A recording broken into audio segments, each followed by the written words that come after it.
PDSR means permanent dead stock register. TDSR means temporary dead stock register. So under PDSR, all the permanent things you bought from the nursery, you buy for the nursery. For suppose you buy a cicature, you buy a cutter, you buy a scissor. So these are all the permanent things. You have to only purchase them once. Some are temporary. For suppose you buy a pesticide, you buy a seed. These are all temporary ones, single use ones. ఇందాక చెప్పింది మీకు.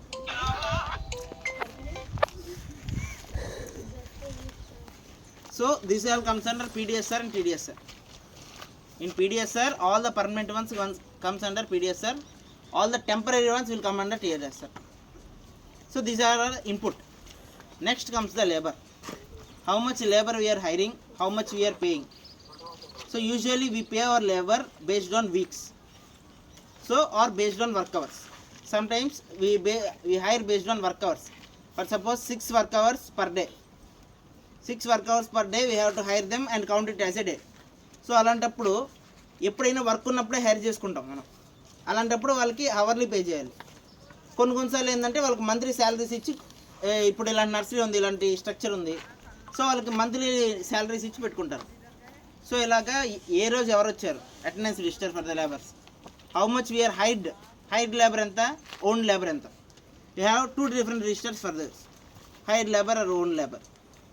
Next we will be having, this is about labor. Next we will be having salary register, where we maintain how much salaries we are paying to our labor.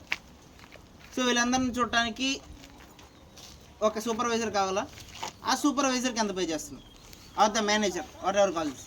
So సూపర్వైజర్కి ఎంత pay చేస్తున్నాం, మేనేజర్స్కి ఎంత pay చేస్తున్నాం, వాళ్ళకి ఒక separate register, వాళ్ళ యొక్క అటెండెన్స్కి separate register. So these are all the maintenance of the workers in our farm. Next there will be movement register. So if you want to move one labor to other plot, to allot one labor to other plot, you have to go out and buy something. So as we are paying hourly here, then we have to decide where they work and how much they are working.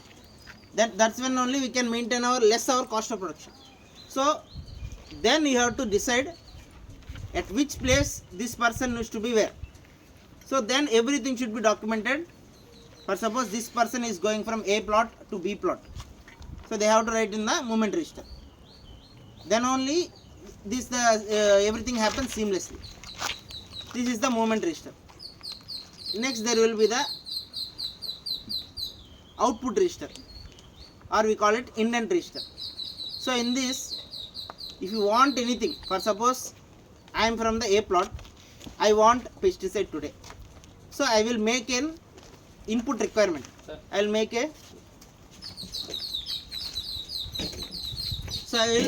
register just for the how much input I am requiring and how much I am indenting for today. So these also depend on the this register, that is input register. Sir, hired labor ki own labor ki difference ఏంటి sir? So hired labor means we are paying them, means hired labor. Economically, when we talk about agricultural economics, here we decide based on own labor, means our family members. So we use both for the knowing the cost of cultivation. So cost of cultivation count చేసేటప్పుడు hired labour వచ్చేసరికి మనం ఎప్పుడు ఎవరికైతే money ఇచ్చి పెట్టుకుంటున్నామో we call them hired labor. మనం ఎప్పుడైతే మన ఇంట్లో వాళ్ళు ఉంటారో వాళ్ళని ఓన్ లేబర్ అంటారు, we call them own labor. So coming to our farm, we call them salaried labor and hourly labor. So అలాగా నేను అలా చెప్పాను. యూజువల్గా హైర్డ్ లేబర్, ఓన్ లేబర్ అంటే ఇది, that is the major difference. Next there will be harvest register. So or you can call it the output register, or you can also call it the sales register. So ఈ registers అన్నీ ఒకటే. So ఎంత sale చేస్తున్నాం, మన form నుంచి are మన nursery నుంచి ఎంత బయటకు వెళ్తుంది, ఏ రేటుకి అమ్ముతున్నాం. So these are all comes under output register. So here it is for entire farm, here we have harvest farm produce register, ఎంత హార్వెస్ట్ చేస్తుంది.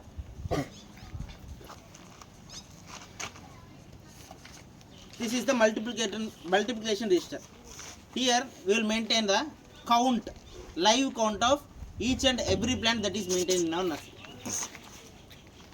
So if anyone comes and orders us bulk, I want this many plants, can simply look at this register and say yes, this many plants are available, this many plants are available, this type of crop is available. So I can tell them with confidence if I have maintained the register. If I don't have the register, I have to go and count every time. Sir అంటే everyday count చేస్తారు sir, everyday count చేస్తారు. మీరు sale చేసినప్పుడు ఇక్కడ less చేసుకుంటూ ఉంటారు. Okay. Sales రిజిస్టర్లో ఒక ఫర్ సపోజ్ ఒక 10 ప్లాన్స్ ఇవాళ సేల్ చేసామనుకోండి, సో అక్కడ సేల్స్ రిజిస్టర్లో అది ఎంటర్ చేస్తారు, ఇక్కడ 10 ప్లాన్స్ మైనస్ చేసుకుంటారు. సింపుల్ అయిపోయింది కదా. సో ఒకసారి కౌంట్ చేస్తే చాలు. Next this is the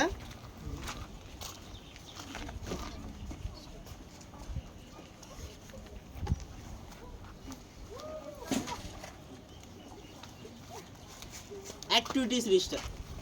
So everyday activities will be recorded in this activities register. So ఇవాళ ఏం జరిగింది ఫామ్లో, ఇవాళ ఈ ప్లాట్లో ఏం జరిగింది, ఆ ప్లాట్లో ఏం జరిగింది, అక్కడ ఎంతమంది లేబర్ అలాట్ అయ్యారు, సో ఎన్ని వర్క్ అవర్స్ స్పెండ్ అయినాయి. సో దీనివల్ల మనకి ఏం తెలుస్తుంది అంటే ఎఫిషియన్సీ తెలుస్తుంది మన లేబర్ యొక్క.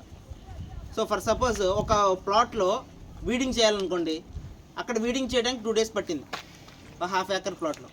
సో దానివల్ల మనకేం తెలుస్తుందంటే ఎంత ఎఫిషియెంట్గా మన లేబర్ పనిచేస్తున్నారని తెలుస్తుంది.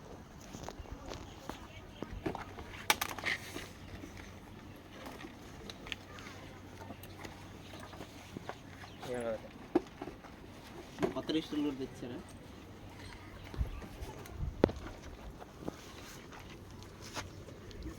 This is the record of tools and implements.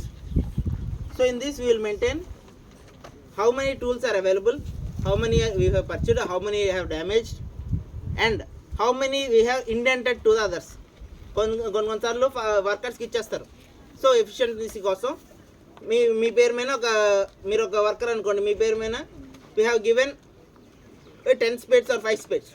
So like that we will indent everything. So that is the which implements are there, total number of implements we are having, how many implements are used, how many implements are in the storeroom, and how many are damaged. So based on that, when we are purchasing, when you have to purchase these implements, we will know them easily.